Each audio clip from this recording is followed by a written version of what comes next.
looking at in Hebrews. But first I want to just hit on a couple times. Tell you what, let's just get this prayer on, then we get on a couple times.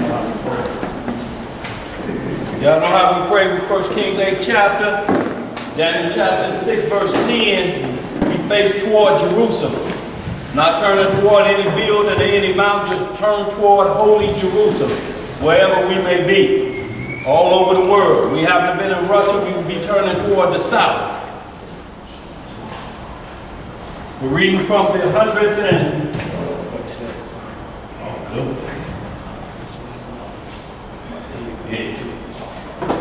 and the head covering, y'all know how we do it. 1 Corinthians 11 chapters, Numbers 30.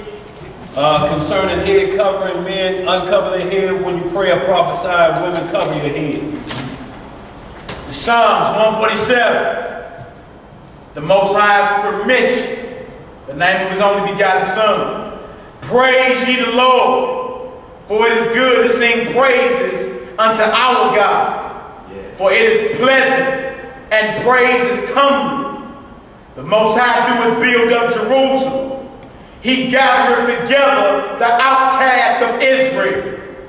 He healeth the broken in heart, and bindeth up their wounds. He telleth the number of the stars. He calleth them all by their names. Great is our Lord, and of great power. His understanding is infinite. The Most High lifted up the meek. He casteth the wicked down to the ground. Sing unto the Lord with thanksgiving. Sing praise upon the harp unto our God, who covereth the heaven with clouds, who prepareth rain for the earth, who maketh grass to grow upon the mountains. He giveth to the beast his food, and to the young ravens which cry. He delighteth not in the strength of the horse. He taketh not pleasure in the legs of a man. The Lord taketh pleasure in them that fear him, and those that hope in his mercy. Praise the Most High, O Jerusalem. Praise thy God, O Zion. For he hath strengthened the bars of thy gates. He hath blessed thy children within thee. He maketh peace in thy borders, and filleth thee with the finest of wheat. He sendeth forth his commandments upon earth. His word runneth very swiftly. He giveth snow like wool. He scattereth the hoar frost like ashes. He casteth forth his ice like morsels. Who can stand before his cold? He sendeth out his word and melteth them. He causes his wind to blow, and the waters flow. He showeth his word unto Jacob, his statutes and his judgments unto Israel. He hath not dealt so with any nation. And as for his judgments, they have not known them. Praise ye the Most High. Hallelujah. Say God. First off, y'all, offer some condolences to brother right here. What's your name, brother? Fonzo. Lost a family member, y'all, so if you will, remember to offer them up in your prayers. Want to definitely offer up some condolences to that brother. Know how that can be. But what we want to talk about today, y'all, is the angel of the Lord. We got a lot of misunderstandings concerning Christ as being an angel or a chief angel. You know, above all the angels, like he was above all the prophets, all the kings, and all the priests. He also is above all the angels, but we'll just put down for just a second as we speak on it. But before I do that, I want to hit a few articles that's hitting out there right now. A lot of times y'all be hearing Mally speak on the circle prayer. The boy out there got a book out here called The Circle Maker. Witchcraft in the church. And it goes on to tell about the different ways of how you use a circle to pray and what you're conjuring up, and nothing they can quote scriptures to justify this. This is what they say: drawing a circle in the sand or around whatever object it is that a person wants. This is where discernment or drawing up spirits. The ability to distinguish a teaching that is based on the Bible and thus the Word of God from what it is not. This is a very important skill for every Christ follower. And the circle maker is a perfect example to demonstrate how believers can be lured and deceived into thinking a teaching is biblical when it is not. But this all y'all can come up here and take a look at it, not going to hit too much on it. But this is just a couple quotes out of it. God plays chick with us until we have prayed enough to satisfy him. The circle maker page 109. What? He plays chicken with us. You are only one prayer away from a dream fulfilled, a promise kept, or a miracle performed. The circle maker, page 21. So he ain't quote no scripture where you get this understanding from. He's saying page 21 got your answer in this book. You only one away. That book talks about 613 commandments. Right. Make sure you say that for the camera. I'm going to pull that off. Yeah. Prayers or prophecies. The circle maker, page 21. So you can fulfill prophecy by holding hands in a circle and make it come to pass. Well, we got groups out there that's trying to do this now. Russian prophecy in. Right here they got a picture from the, I guess, witchcraft diary, show you how a witch is in a circle. When she makes that circle, also called mastering. If any of y'all know anything about making music, when they put a master on it, they get in the middle of a circle, conjure up demons and put that beat on that jam or on that hook. And you find yourself singing it, humming it. Stuck in your head too. Stuck in your head, what they call song worm. It's also known as perception without awareness too. Perception without awareness. Hear it, know what it's doing, but just ain't got a clue what it's doing. Just talk about that on there? Same thing. Yeah, right. And what you saying? PWA. So y'all, we see the many devices out there, but this is the chief one on circle, holding hand. Nowhere in the Bible does it tell us to do that, because you don't know, and you see right here, fossilized customs, you see how they doing it as well. Klan, KKK, and some witches. And the main reason not doing it is, when you hold hands, you can have 20 different doctrines standing there. You go to the hospital to see your grandmama before they give it up. She's a Catholic, he's a Baptist, they're Pentecostal, and you all hold hands. Half you don't believe in the Messiah, the other half claim they do, and you holding hands. What's getting through? Now this is a circle of confusion. Chimps had a jam back there called Bowl of Confusion. Silent genocide, another thing that's spoken on a lot. 1 in 3 African American babies aborted. Talks about Margaret Sanger, the Planned Parenthood, the Negro Project. The numbers are astounding. Y'all understand this? They got a graph right here. Shows you the spirituality of the so-called African American. Everywhere there's a dark dot, it means African American. Look at this. Have absolutely certain belief in God, the African American. 90% here. We know that there's a higher power that we need to get in touch with, but we got zeal without knowledge. Belief in miracles.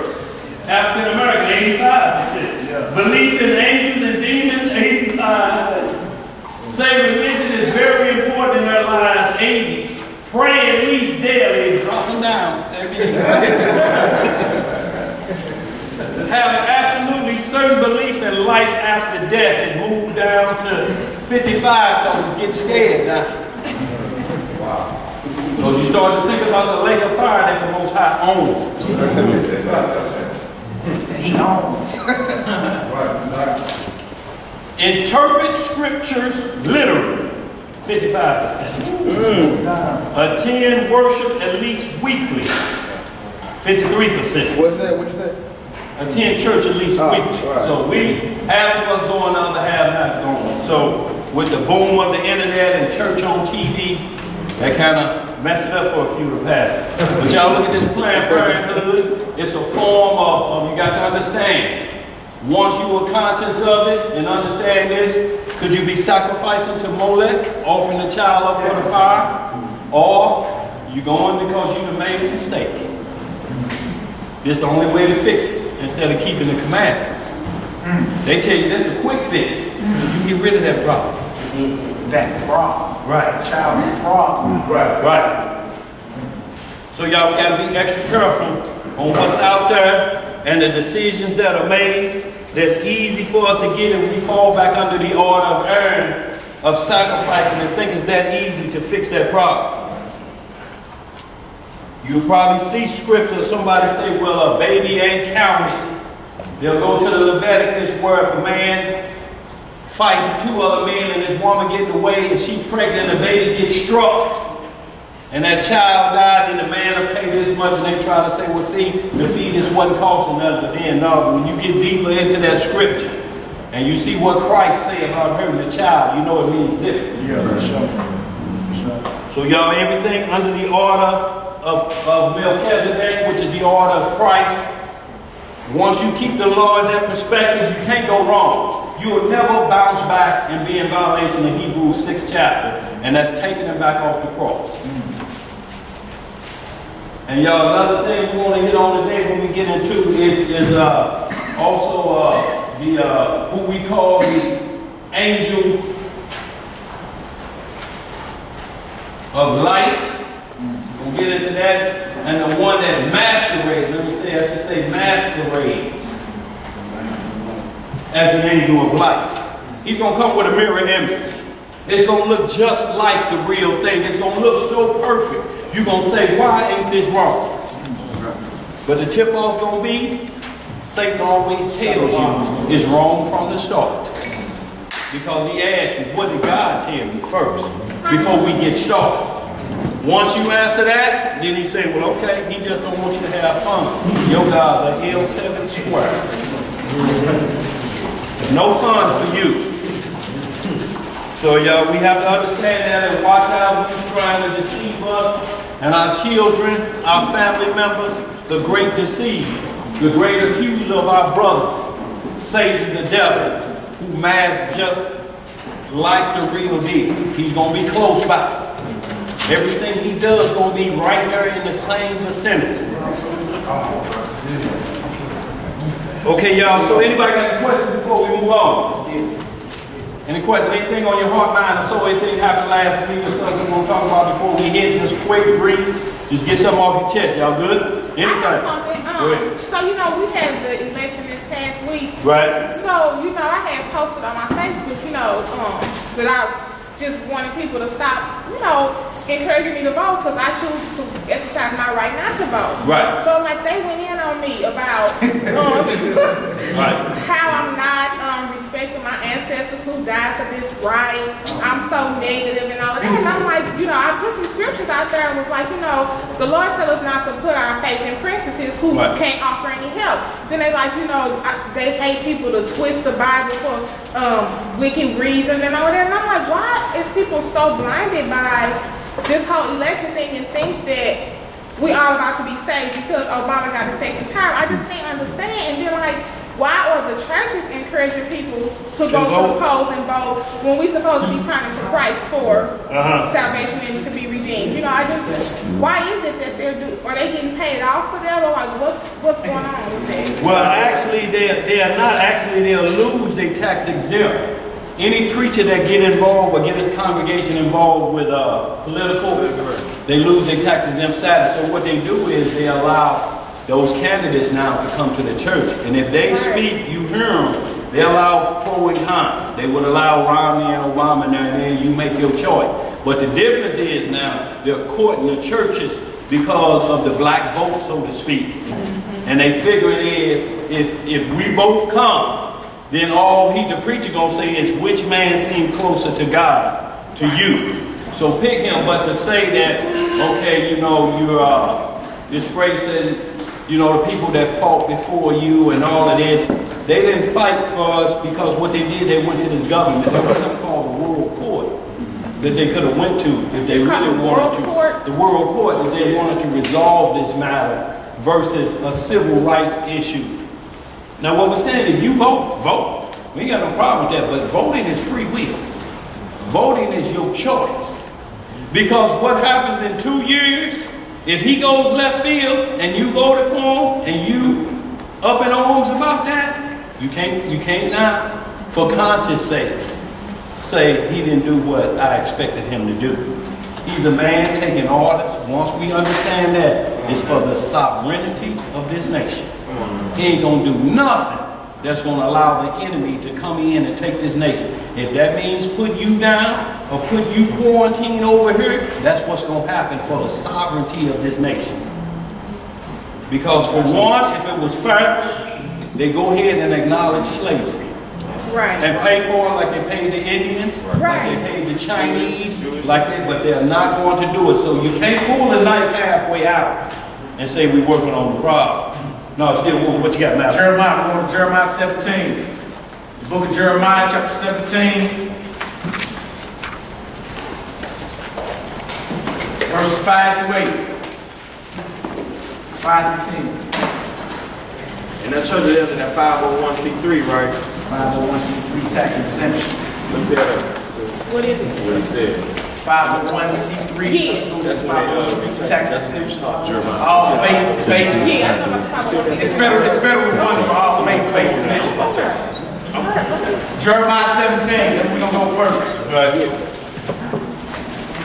Y'all, we just want to make it clear. Also, the easiest way to make somebody understand what you're saying, ask them a quick question will turn the conversation a different way. Ask them just to explain the electoral college to you.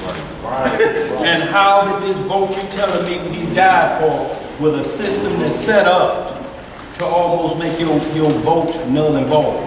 See, if you don't know about that, and these are the rules that they're playing by, the electoral college votes on the the Monday after the second Sunday in December.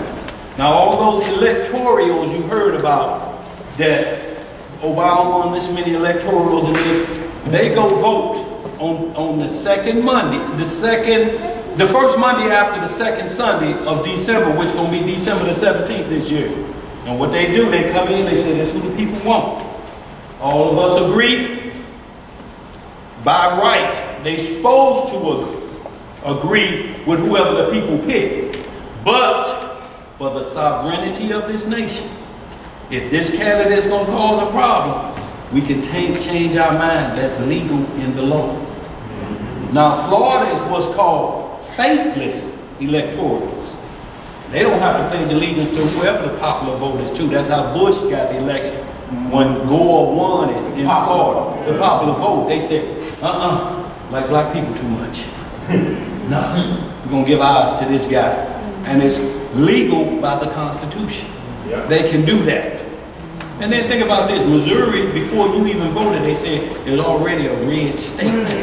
So they've already told you, y'all can come out in mass forces. But we already know that there's enough Romney voters. And then also in the Electoral College, it's winner take all. If you got 50%, 49% vote for Obama, and 51% vote for Romney, that 49% of Obama go to Romney. It's winner take all in this system. Electoral college. So y'all make sure y'all study that. And when y'all understand that, when somebody say you're doing a disservice, just ask, can you explain electoral college to me? I'll register tonight. So even with like how they determine the number of electoral votes a state gets, is it based upon the number of senators and reps? Based off the delegates that the state has. Right. You know what I'm saying? So Ohio and Florida is main states because they got more delegates than what California. Right. Right. So the states who usually have that are usually Republican have the most, carry the most weight in electoral votes, right? Yeah, I mean, yeah, but Ohio, but it can be anyway. Right. It's whoever. If the Electoral College decides who becomes president, and we as a people voted for somebody else, how does your vote count? Right. 4 times in history. And not only that, like you have to, I ask them, Washington, D.C., what do the acronyms D.C. stand for? Columbia. Is it in Columbia? No, and they only take a few, they only got three electorals from the District of Columbia. So check this out. Go ahead. It's like, okay, well, Bush won the popular vote 2000. Right. Not Bush Gore did. He won the popular vote. He got more votes than George Bush in 2000. Bush still won the presidency. It was because he won. He won the states that carried the most electoral votes, right? So popular votes really don't. Your vote in essence really don't count because majority of the people can vote one way. Right. Right? But if they not voting in a state that carry with the highest delegacy, it doesn't like matter. Ohio and Florida, them 2 main states that you gotta win if you're trying to be president. Now you can win a gang of other more votes and all that, but you gotta win Ohio and you have to win Florida. Look, there's 40 electoral votes. I'm just making up a number. Just say Gore got 291 of the popular vote. Bush got 150. So by right, all of these electoral votes go to Gore. 40 would have pushed him over the top. But Florida is called faithless electorals. They don't have to go with the popular vote of the people. They can change their mind based on the sovereignty of the nation. If this guy looks like he may be a loose cannon down the line, he get a hold of the nuclear weapons button, he may be a problem based on his past, they can change their mind and it's okay within the Constitution. None of the electorals are really under command to vote exactly like the people say. All of them can change their mind, but through the moral system, the honor system, they're supposed to do what the people say. So by right, the populist vote would win, but then you still got this other thing laying in the back. Right. We could change our mind if need be. That's why there's another vote that's going to be on December the 17th. And when they vote, if they say, yeah, okay, it's Obama, then January the 20th, he comes into office, or in his case, he's already there. So it's a delay in the process, and it's not official until this December the 17th. Now think about this, they still counting Florida right now. And then they say the election is over. So Florida is janky, and not only this, Jeb Bush was the governor in Florida when his brother was running. Like, man, look here, give them a refinery, we own oil wells.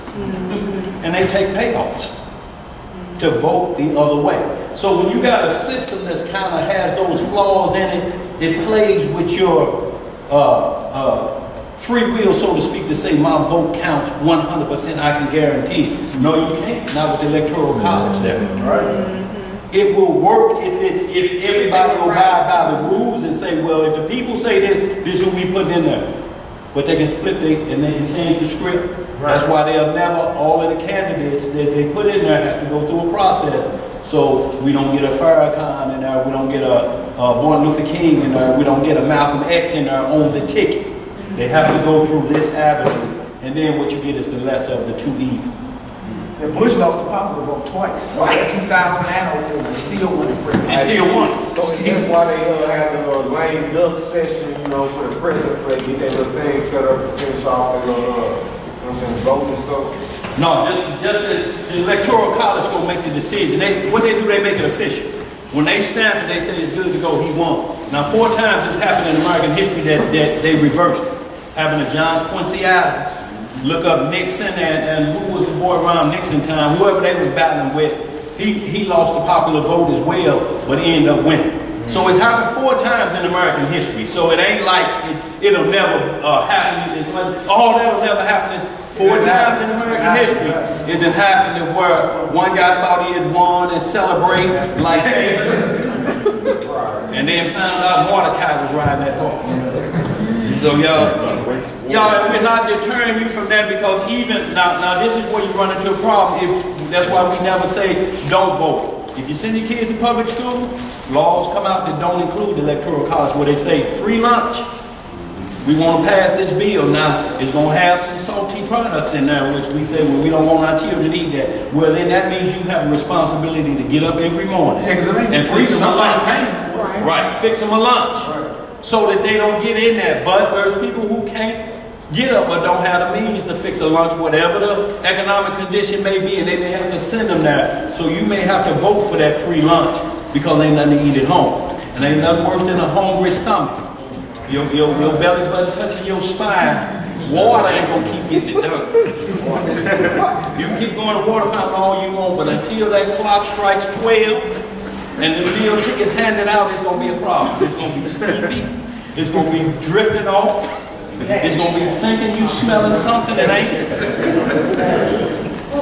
So y'all, we have to understand it from that perspective that you may lose out. If you say I don't vote, period, then you have to trust that the Most High will take care of that and our children will be, because once you send them to public school, they're under public school rules. And that's as far as eating. So if you want to fix that, send a note saying this is what they can't do. They can't pledge allegiance. They will eat lunch. I'm going to fix lunch and make sure that this don't come. But you have to get up and do that. You can't expect a child to do that. Yeah, we had that situation at my house. It's your job to feed your children anyway. Absolutely. Not her, not her. Go ahead, sis. What you got? I was just going to say, too, and they keeping track of who don't vote. I live in Northwoods, and I got a letter from them stating that I was below average in my neighborhood, and I haven't voted in 4 years. Right. Pretty much, what is wrong with you? It's pretty much what this letter says. You better get to them polls. Like they know who's not voting. They sent me a letter. Well, America is the only nation on earth that uses an electoral college system. Everybody else just go off the people. But you got to understand now, there's the pros of electoral college. They say, well, y'all could never win. Y'all only 14% of a nation.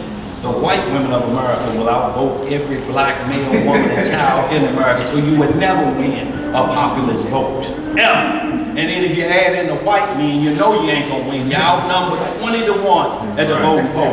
If all of y'all went out, if you got Big Mama out the nursing home, drag her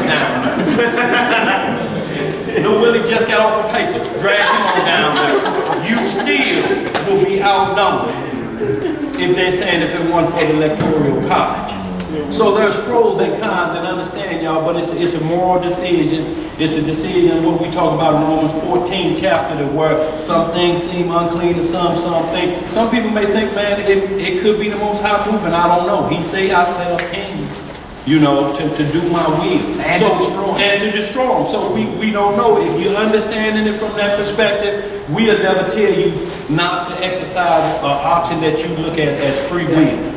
We just tell you why I may not, he may tell you why he don't, but we're just asking you so that you know the full process of voting, know what the electoral college is, know it to the letter what it is. Just like we say this, and we're going to let Mallory read on, just the same as when you sign without prejudice. Or whatever document you get, if you have to go to court, you sign your name and you sign without prejudice, that means I am not completely aware of all of the small I don't understand. So I don't understand. You can't hold me or judge me to the letter for this because I need some explanation for this. And usually they just say, well, we throw it out of court. But you can't go in there and not knowing what without prejudice means. Because the judge is going to ask you, sir, without prejudice, give me an explanation. I mean, I don't like white folks. I don't hate white folks. They be like, get out of there. That ain't what it means. This is what it means. I'm not complete. And you have to understand that and know that, or they'll throw you out of their courtroom. The same way with suffering, you go in there not knowing what it means. You think you're going to play games with them and waste court time, they will haul you out of there, and Rusty the Bill will be hitting on his gun. Now act crazy.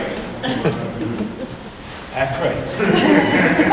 So y'all, we have to understand that we never tell you not to exercise rights which you feel that, but to put it on us and say our forefathers died for this. Look, Christ died so we can have life. Deuteronomy 28:68 says, no voting system or man will get you out of the condition you're in. So when they say that, you have to tell them this is greater to me and understanding for that. Yeah, use that for whatever it's for, but that's not going to guarantee me freedom. When you got a guy that's going off the news of another system that say this is how he runs, he takes an oath to say that I will abide by these rules and regulations. You got to understand that. He only changed them, not for just us, for everybody. So if you're in a nation that say any God will work here, Then the God of the Buddhists, he's going to be favoring them too. So know what you're really saying when you say that and you call yourself a so-called Christian. Go ahead. When they say that our ancestors died, just simply ask them, what language were our ancestors speaking? When they died. You know, when they say their ancestors died for so we can get the right to vote. But clearly our people don't really understand who we are as a nation. They don't understand our history. Right. So we ask them, and they talk about your grandma. Who were they? And believe me, it was rough. The Klan was putting a lot of rocks upside their head and everything when we was trying to get them civil rights. But know everything that took place in the civil rights, the same thing. You know what was the hot topic on there? The gay agenda. Right. The top. What's that boy's name? Bayard Rustin. Bayard Rustin. Rustin. Look him up. He was pushing Martin Luther King. This was the biggest issue. The homosexual rights in '64. The vote was the second on the issue. This was what it was, civil rights. He wrote gang of speeches too. And he wrote most of his speeches. You'll see a picture of him standing like this while Martin Luther King in the tub bathing. What? And they just rapped. Bayard Rustin. This is what the original civil rights movement was about. Well, just look up Bayard Rustin. You'll see what was on the list. It wasn't just voting. It was a bunch of other topics dealing with what we call civil rights. So now the gay agenda ain't nothing new. This has been, they've been trying to work this in since '64. Right, since the civil rights movement. Let's get it, John. Go ahead. Jeremiah 17. That's good. Jeremiah 17, verse 5. I'm looking. Everybody there? Wait till everybody get there. Jeremiah 17, 5. A lot of people love to put trust in me. Right, then we're going to go to 1 Samuel 8, and we're going to answer that question as well, why we are like that. Right. And we're going to see our eyes are wanting eyes. See, prophecy got us, our mind crazy like it is. Yeah. So that the Most High words never come back void. The book of Jeremiah, chapter 17, verse 5. Thus saith the Lord, cursed be the man that trusteth in man. That do what? Cursed be the man that trusteth in man. So what we're talking about is put your trust in a man, that salvation will come through this man that was not written about, or that is a sinner as yourself. Okay. The Most High said, cursed be you or your soul for trusting in somebody that ain't never faced certain temptations that others may have. That ain't Christ. That ain't Christ, the bottom line. Go ahead. And maketh flesh his own. That's right. And whose heart departeth from the Lord. Now what he said, that make flesh his own, or what you call your right-hand man. Christ has got to be your right-hand man. There ain't no other way about it. When you put another man, like when you hear somebody say, my pastor say, right, my reverend say, Big Mama always say, then those persons are your right arm. Right. Who has known the arm of the Lord? That's what the scripture asks all the time. Who's his right hand man? Where's Christ sitting? Right hand man. That's his right hand man. Yeah. So when you make another man your right hand man, you're asking for trouble. Go ahead, man. For he shall be like the heath in the desert, and shall not see when good cometh, but shall inhabit the parched places in the wilderness, in a salt land, and not inhabited. Blessed is the man that trusteth in the Lord, and whose hope the Lord is. For he shall be as a tree planted by the waters, and that spreadeth out her roots by the river, and shall not see when heat cometh, but her leaf shall be green, and shall not be careful in the year drought, neither shall cease from yielding fruit. The heart is deceitful above all things. The heart is deceitful above all things. So it talks about the heart. If the heart, or whatever the intentions of these things are, if you think that because I'm telling somebody, look, the heart is deceitful. If I make you feel guilty and tell you your ancestors died the right for you to vote and you disrespect me, that's a deceitful heart, because first one needs to understand and ask the question, can you tell me exactly why you don't vote and why you don't think? At least ask the question, let you explain it. But the main thing is to know why you're not doing the thing and be able to explain it to them, so that if they're doing it and they get to look at it, it's the same way we talk about holy days versus holidays. If you can't tell them why your day is holy and their day is unholy, then it's still a waste of time because now it's a joke. Well, how you gonna judge me? At least it has to be knowledge out there so that you can choose to the left or the right and say, I'm not gonna do that because of this. Go ahead, bro. The heart is deceitful above all things and desperately wicked. Who can know it? I, the Lord, search the heart. I try the reins, even to give every man according to his ways and according to the fruit of his doing. So Barack won't be able to stand in front of the judgment throne. Willie Johnson next. Hold on, Barack, I got this. Willie. Father in heaven, no, it ain't gonna be none of that slow talking for Willie. None of that. Ain't gonna get off no Romney jokes to the Lord about your case. His knees gonna be buckling for himself. Right. Yeah, we gotta be clear and understand that. He looked at that Job 21:22, so we get another clearer understanding of the respective person. And that's all we're saying.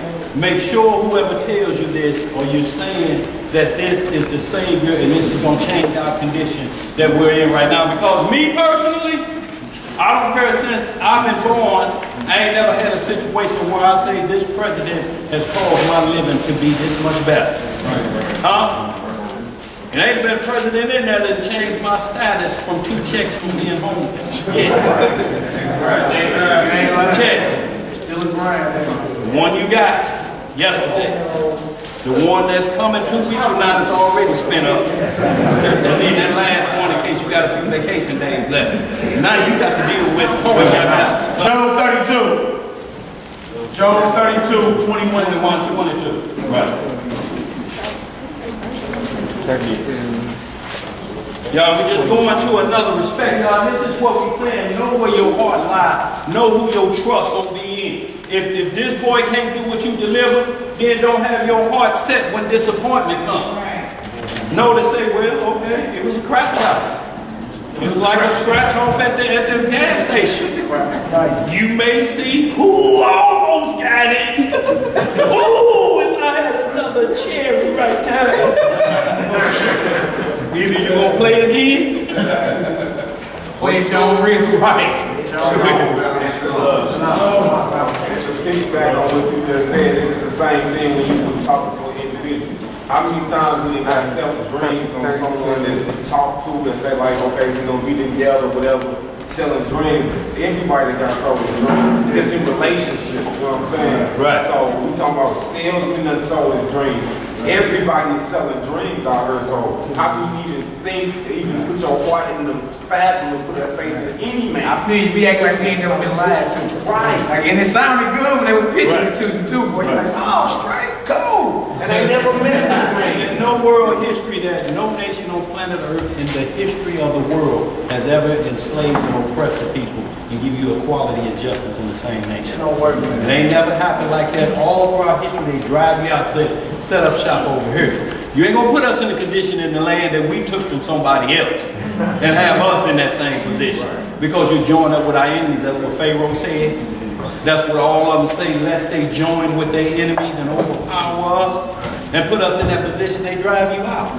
That's what they do. That's what the order is. So once you understand that if you're looking for the same equality that they have in this nation, then once you're not understanding prophecy, because their kingdom has to run until it ends. It's called the fullness of the Gentile rule. White power and domination will end when Christ says it ends at this point, not through voting. He said, I'm going to set up and I'm going to cause this event. This event is going to call the end of the Gentile rule. This is the event that's going to call that. Not standing in Florida lines for 2 hours. So long as you separate them two, then you good. Go ahead, bro. Then y'all trip out there, they put Christ to death on the vote. That's right. I'm going to ask them, y'all want, I can release the prisoner. That's right. Barabbas. Right? Or I can get y'all the king of the Jews. They're like, man, give us that murderer right there. Crucify him. The people with one voice. Crucify him. Crucify him. They picked the murderer and they said, let the blood and the curse be on our children. On our children. Your forefathers cursed you anyway. Anyway. They like, look, let the curse fall on us and our children. give us that murderer right there, kill that just man Right there. So put the death on the vote. Vote. So voting system has already been out, y'all, so this ain't nothing new. You know, voting is free will, but every choice you make, every idle word, every statement you make, and the mindset that you had when you made it is accountable at Judgment Day. If you thought in your mind and your heart that me going up there and finally pull the lever is going to get it done, and now the will of the Father has been done, then that probably need to be shown in here. Because Deuteronomy 28 got a whole different outlook. No land of redeeming. So we have to understand, y'all, look, we looking for compassion and faith in this land like we got in all the other lands that we were slaves to. So if you keep it to that point, a little compassion, you know, they double up on the EBT call, so be it. But that's as far as it can go. Go ahead, man, what you got? Job 32. We start at verse 20.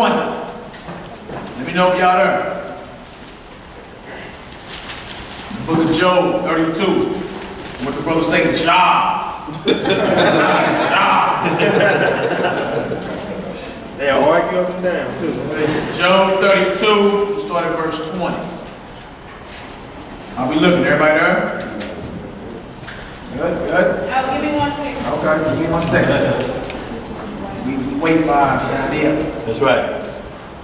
Y'all, anytime y'all stop and ask a question, anything we say you don't understand, ask it, because before we tell it to you so you can repeat it to somebody, believe it's been researched out. If we ain't did it 100%, we're going to tell you this as far as I went with it. But I'm beseeching you to go and study what the Electoral College is. It's going to say pros and cons. If you happen to look and say these pros look like they outweigh the cons, then that's your choice. We ain't telling you which way you can look at that situation. We're just telling you to look at it from the perspective of everything going on and understand one thing. Who's ever running that White House will not jeopardize the sovereignty of this nation under no circumstances, whether it means putting 20 more abortion clinics in your neighborhood.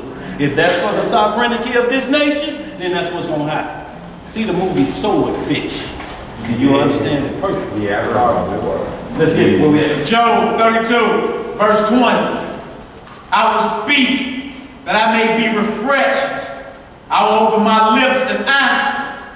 Let me not, I pray you, accept any man's person. Accept what? Any man's person. Accept any man's person means you don't care what his background is.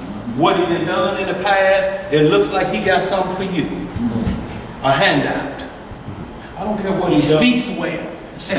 Whatever his person is and you accepting it. Right. You won't accept his person because his one pants leg is raggedy behind the heel. But because his slacks are tailored and just got out of Wing Wong's cleaners and crisp, you trust him, you accept his person. Go ahead, man. Neither let me give flattering titles unto man. Flattering titles. Y'all know the good Reverend Doctor. The most honorable. I lied to you. Right. All lies. Y'all know the titles. The good Reverend Doctor. He's good when Christ said no man is good. He's reverend when Christ said call no man reverend. He's the doctor when Christ said I'm the healer. So what you call him? Let's get right. Verse 22. For I know not to give flattering titles.